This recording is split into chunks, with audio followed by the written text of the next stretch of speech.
Bonjour, je m'appelle Stéphane Yahish, je suis chasseur de stress. En réalité, je suis sophrologue, formateur et coach en mieux vivre au travail.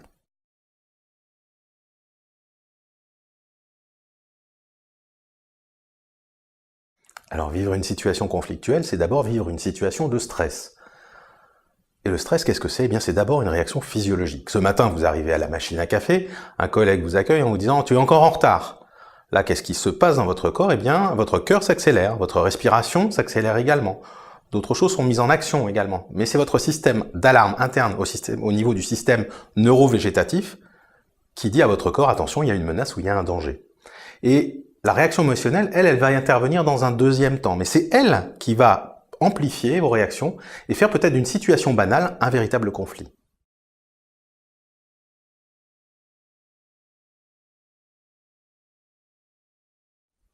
Alors qu'est-ce qui va faire que vous allez amplifier votre vécu, aggraver votre réaction émotionnelle à la situation? Eh bien, c'est votre ressenti, la manière dont vous allez vivre cette situation. Et ça va être notamment conditionné par vos pensées automatiques, qui arrivent immédiatement lorsque votre collègue vous dit que vous êtes en retard. Et là, vous allez vous dire de quoi il se mêle.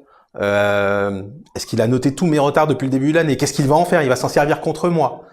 Et là, vous allez modifier votre réaction au stress en fonction de ces réactions mentales, de ces pensées automatiques qui vont arriver.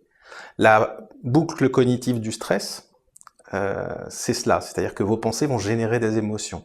Et l'approche cognitive du stress repose sur un principe: chaque pensée est le pendant d'une émotion. Et là, dans une situation comme celle-là, eh bien, vous allez être assailli de pensées. Ces pensées, on peut les classer en 3 catégories.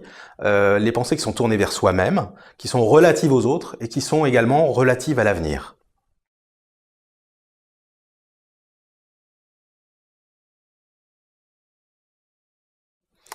Nos émotions ont tendance à filtrer la réalité, voire à la déformer.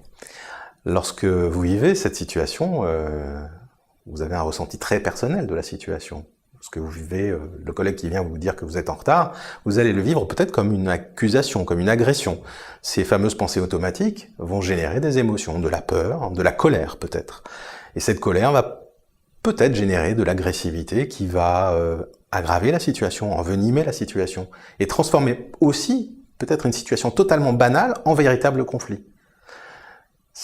Tout ça dépend de votre dialogue intérieur, de ces fameuses pensées automatiques, qui sont le reflet de ce que vous vivez, de la manière dont vous voyez le monde, la paire de lunettes avec laquelle vous êtes né en arrivant sur Terre, et qui vous fait voir le monde différemment des autres, parce que c'est différent d'une personne à l'autre. Et ce dialogue intérieur, il est également fondé beaucoup sur les interprétations. Or, les conflits sont également beaucoup fondés sur les interprétations. Il est donc important de savoir gérer ses émotions, de gérer son équilibre émotionnel, pour être beaucoup plus flexible, beaucoup plus confiant, pour aborder les situations beaucoup plus sereinement, donc mieux gérer les conflits, mais surtout les éviter.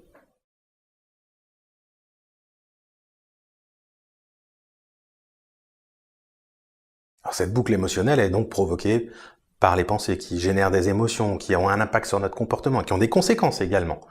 Et là, quand vous rentrez dans cette boucle, eh bien, vous êtes en mode robot, vous êtes en mode automate. Il est donc important de repasser du mode automate au mode manuel, de savoir reprendre les commandes. Alors comment? Eh bien, en appuyant sur stop. Stop déjà à la situation avant qu'elle ne s'envenime, et puis stop aux pensées automatiques, stop au flux de pensées automatiques. Lorsque vous arrivez à réduire vos pensées, eh bien, vous réduisez vos émotions. Donc vous réduisez aussi le risque de conflit. Comment?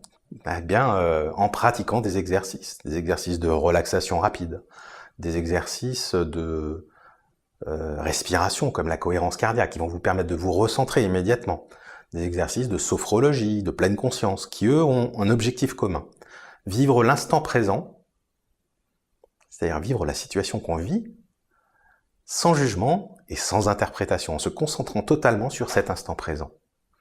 Alors, il est important de les pratiquer comme un grand sportif, parce que ça devient une discipline, et de cette manière-là acquérir une forme de super pouvoir qui est de pouvoir se recentrer immédiatement et surtout prendre de la distance par rapport aux situations que vous vivez au quotidien et gérer vos émotions de manière totalement équilibrée. Et alors quand vous maîtrisez totalement cette capacité comme un super-héros, eh bien là vous pouvez développer vos compétences émotionnelles, votre intelligence émotionnelle, votre assertivité, votre capacité d'écoute active, votre empathie, votre manière de gérer les événements de manière générale, votre intelligence relationnelle également, et surtout votre pouvoir de lâcher prise. Qu'est-ce que c'est le lâcher prise? Le lâcher prise, on en parle énormément, c'est notre capacité d'accepter les événements tels qu'ils viennent, les personnes telles qu'elles sont, mais surtout d'accepter aussi le jugement des autres sur soi. Et là, avouez que votre vécu sera totalement différent.